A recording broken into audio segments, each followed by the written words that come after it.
Can you tell me a little bit about the case that you worked on, which was around a Romanian sex ring? A woman from Romania, but not Roma, had walked into Islington police station to say that she had met a guy online, they got chatting, she'd, I think, recently gone through a divorce and was looking for a new start, and he said, well, why not come to the UK?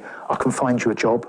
And it will give you a real opportunity to start again. And I think the job was something around either waitressing or something similar to that. So obviously, her situation, probably an ideal opportunity to actually make a clean break. So came to the UK, and within a very short period of meeting with this guy, she found herself working on the streets as a sex worker, forced into that because the job didn't exist. The only way that she could sort of survive and have a roof over her head is if she did what this man had asked. So she took that risk of finding something that sounded like an opportunity for a new life.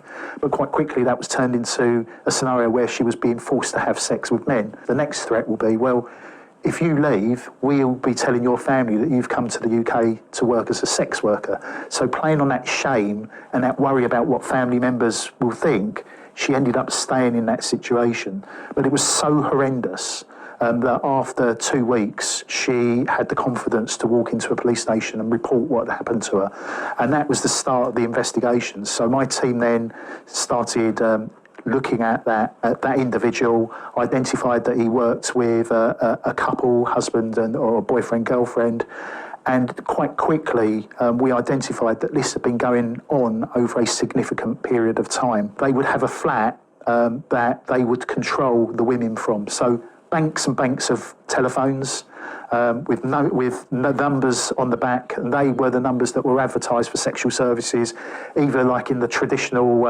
adverts in telephone boxes that we don't see so much now, or on adult service websites. But they were effectively controlling the bookings, so you don't actually need to be hands-on watching the woman, watching your victim day in, day night, like, sort of what is quite often presented in TV dramas of these women locked away. It's far more nuanced or subtle than that. This is like knowing how much they're earning through sex work, demanding that money so you know that they're not skimming you for the money that you arrange, charging them significant booking fees.